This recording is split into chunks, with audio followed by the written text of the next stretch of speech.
Hi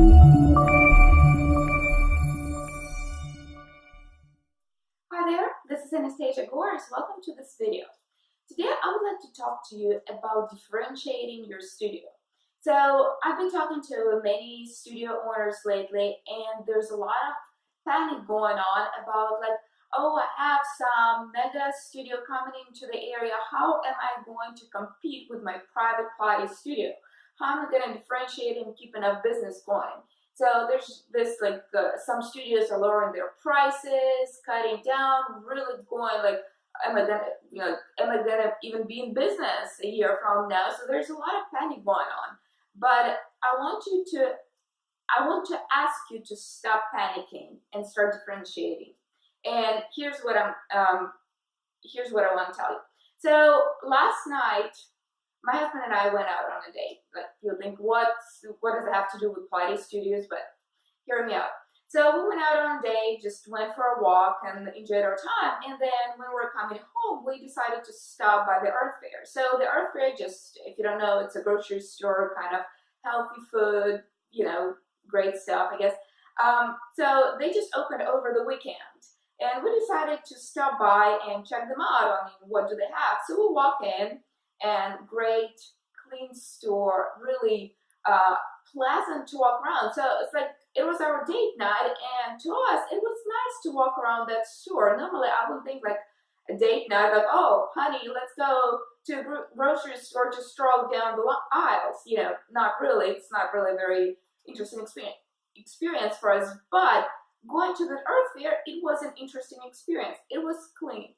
It was pristine. It's like I felt like I was going around, I was, getting an experience. It was like a luxury experience. We checked out some products, but the truth is, I was looking around, and a lot of the things were more expensive, than any other local grocery stores. Like a couple of dollars here and there. Some of them were double the price. Some of the products were different, obviously. But some of the stuff was the same brands that I can get at a local Walmart or something else, but the price was higher.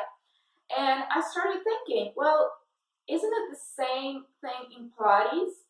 I'm going to Earth Fair for an experience because I deem that it's a healthier, better grocery store. I don't have to think about, I don't have to read the labels. They do it for me and say, yes, we don't have any high fructose corn syrup in our things. We have on the healthy ingredients, all that, like their motto over there.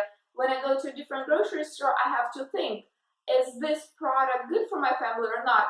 At Earth Fair, I can just turn that off, like that part of my brain off, and say, yes, this is what they claim. I'm going to trust them that this is their guarantee.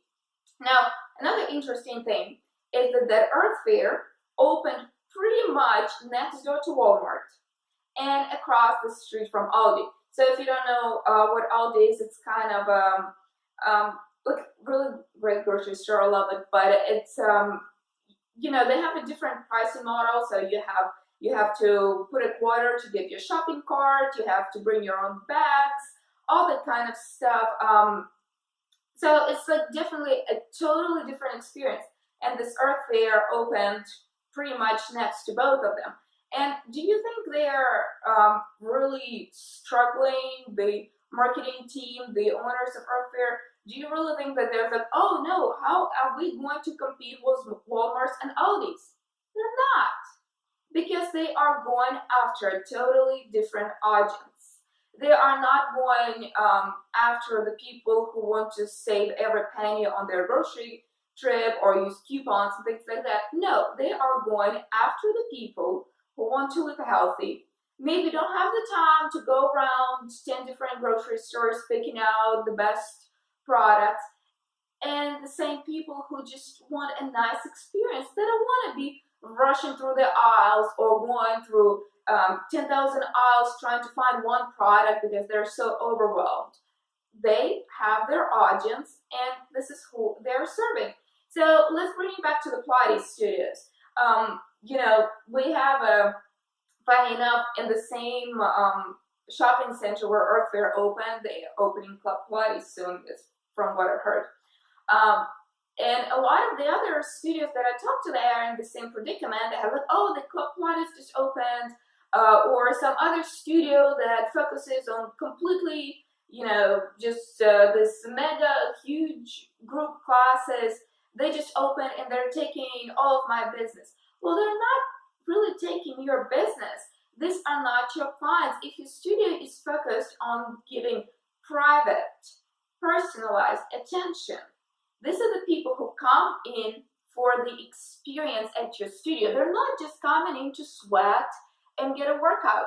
They're coming in for the experience, to feel like they're a celebrity. Sometimes, yes, why not? Because a lot of celebrities are doing Pilates, they hear that, they want to do that. Some of them come because they have an injury or some kind of situation that they need help. They're in they're in pain.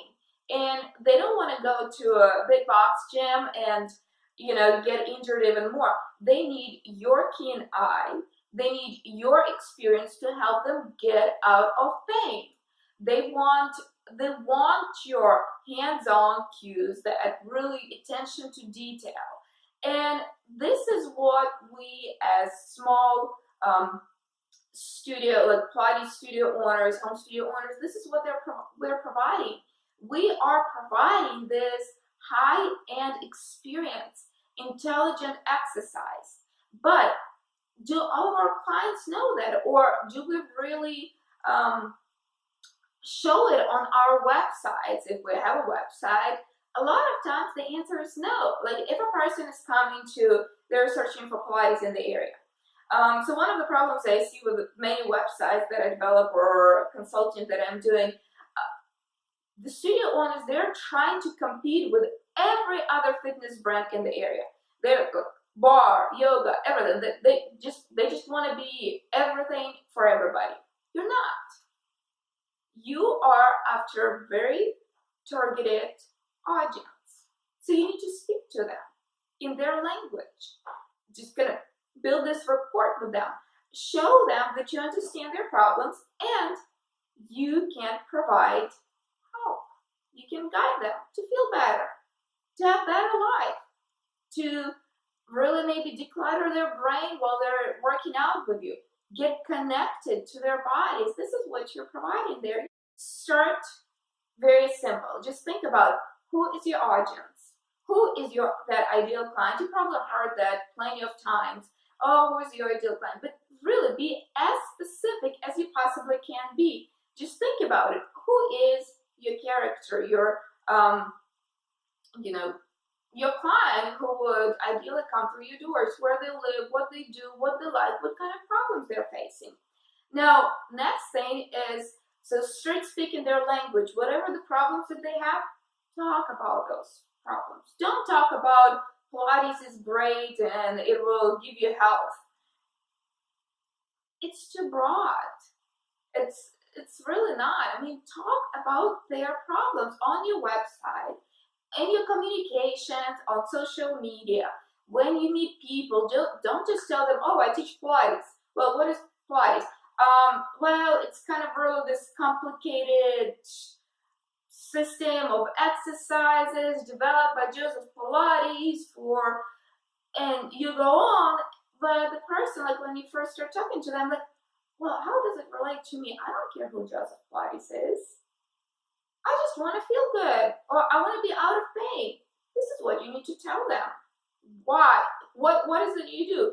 You help people stay fit, healthy, while preventing injury.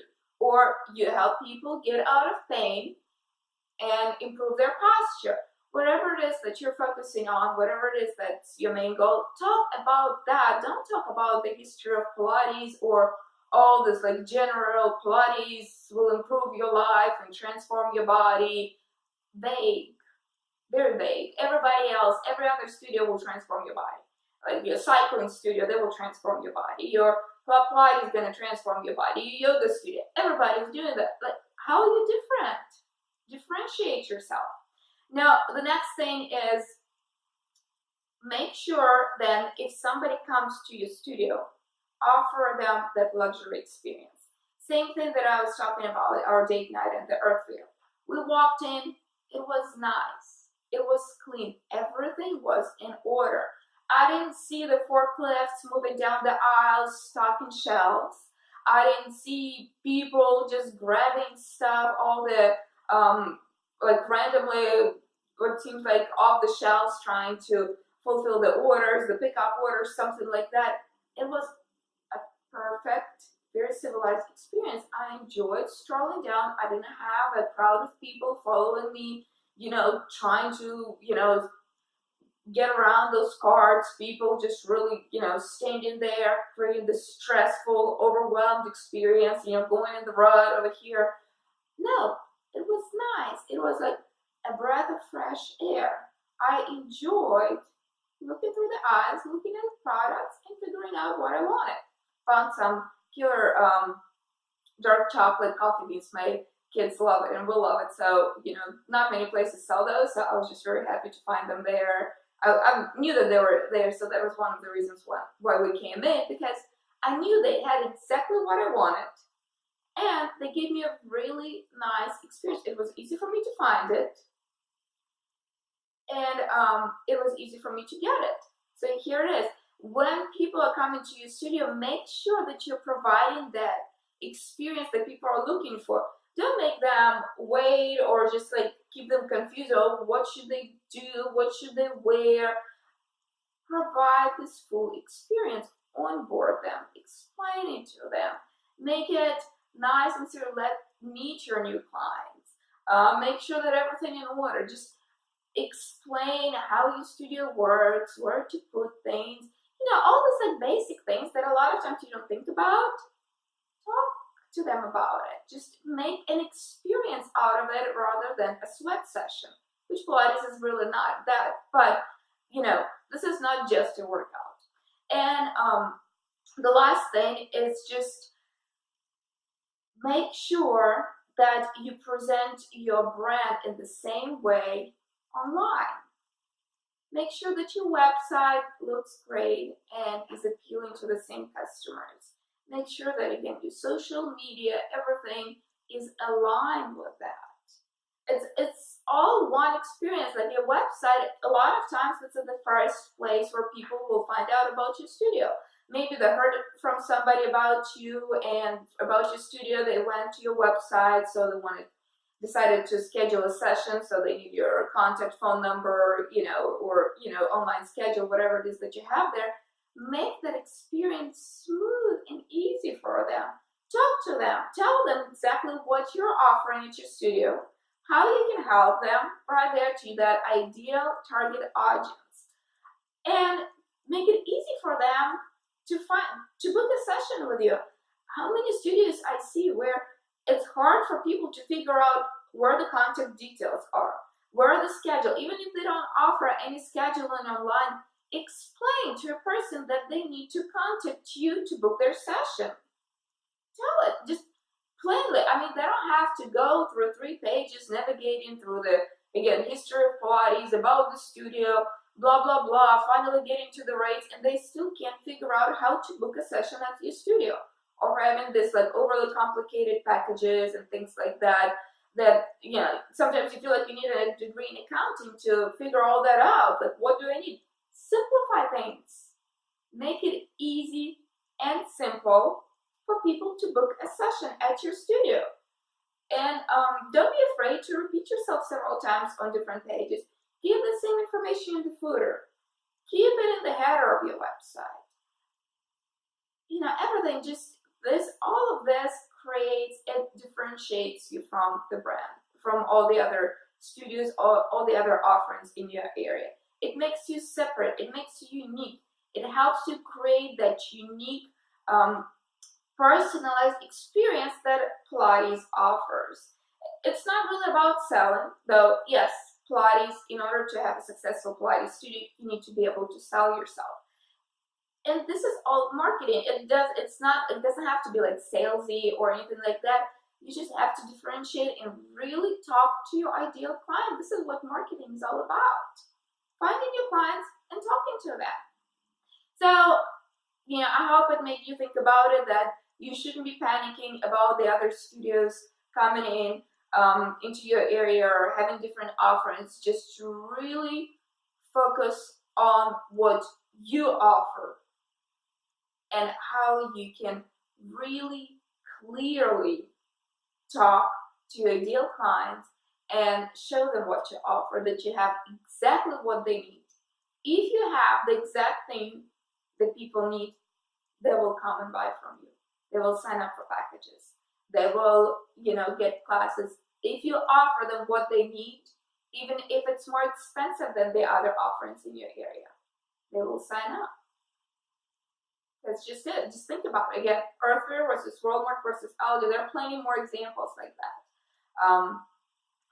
Chanel versus your something else. I mean, just kind of something that you can find at the same Walmart or things like that. It's just different clientele. And I've talked to studios who've opened in very small areas, very rural areas, and they were able to make it just by finding those ideal clients. They're there everywhere. I mean, I'm pretty sure that regardless of where you are, you can find those clients. So if you want some practical steps on how to do that, I would recommend a couple of things. So first of all, I've been reading this book lately and I was really impressed with it. It's called Building a Story Brand. I'm not a coach for them. I'm not affiliated with them in any way, but if you enjoy that kind of like the marketing reading and you want to help differentiate and find your target audience, great book. You can order it on Amazon. It's like, I think around $20 or something like that. You might even be able to find it in some thrift stores or something like that nearby, but at any local bookstore. Read up on it, just see what they're saying, and after that, think about really who is it that your ideal audience is and how you can talk to them. So feel free to subscribe. I would like you to subscribe to this channel. I'm gonna be releasing more videos like this, just talking about business, about some of the tweaks, marketing tweaks that you can do on your own to really help your business flourish, not just survive, but flourish. And also, if you need help with just kind of really clearing out, like getting clarity on your brand, on your offerings, and on your online marketing in particular, feel free to contact me. I'm always happy to chat, and we can schedule a conversation, like a consultation with you. We can talk about what you have currently. I can give you some pointers in the email. So do those 3 things. Check out the book. I'm going to link to it under the video on the page, and also subscribe to the channel so that you are aware of any of the upcoming videos, and contact me if you just need more help and more clarity with your studio. So thank you so much for this video. I hope you enjoyed it. Make sure to like it, share it, do whatever you want, and make sure to head to the blog, pilatesbridge.com, where this video is going to be posted. And I'm going to be giving away one of the copies of the Story Brand book. So I'll give you all the details over there. Just, it's for free, just for anybody who needs it. Just get the details, how you can get on board with that and get the book on Pilates Bridge article. And I'll see you soon. Bye.